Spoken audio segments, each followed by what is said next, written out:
Going back perhaps to the mid-1970s, some kind of graffiti has endured on this East Henrietta Road overpass. Town officials have fielded resident complaints all along, but it appears people have just gotten used to it. The problem, it's private property, owned by CSX Rail Transportation, who don't consider ugly a top priority for their work detail. They are not chugging along. Excuse the pun. Janet Zink has been a member of the Henrietta Town Board going on 13 years. She says the town already is unfairly characterized and can do without this blight on the landscape. Persona that a lot of people think Henrietta is box store, box retail stores and a lot of commercial. We're always fighting that image as it is. And so to have something that's so unattractive and a negative is certainly not something I think is good for the town. To be fair, CSX is probably overwhelmed in tending to, they claim, 21,000 miles of railroad track and 16,000 bridges.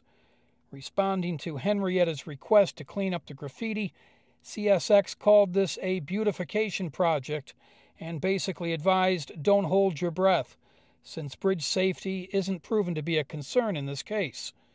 Henrietta Councilman Bill Mulligan. It's unattractive, it's offensive, and it detracts from the character of the town. A past president of the Henrietta Chamber of Commerce and town councilman since 1988, Mulligan has dealt with this kind of thing before.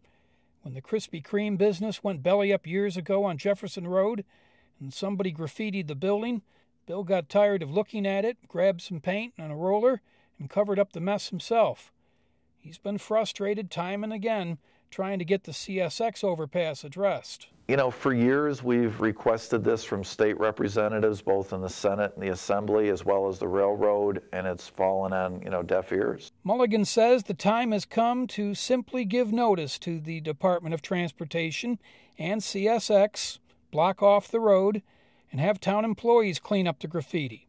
Then stick CSX with the bill. Almost like a property maintenance problem, like if somebody doesn't mow their grass, we give them notice, and then we go in and we probably mow 250, 300 different lawns a year, and then we pay the guy who does it, and then we put that cost on the January tax bill. For her part, Janet Zink is trying to revive the group Henrietta Pride, soliciting town residents and businesses to act in enhancing the quality of town life.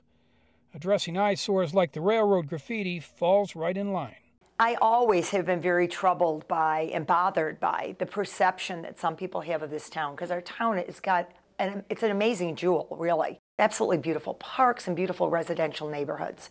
Let's start to take pride in the town. Let's start some initiatives and some projects. It takes 3 yeas from the 5-member Henrietta Town Board to move on this issue and paint over the graffiti.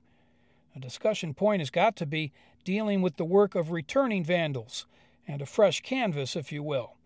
Check out this detailed piece of CSX graffiti showing that painters may not be rushed nor bothered by police, who understandably are busied by emergency calls elsewhere. Blocking access to the overpass with fencing or barriers may be a solution. I'm Bill Flynn reporting.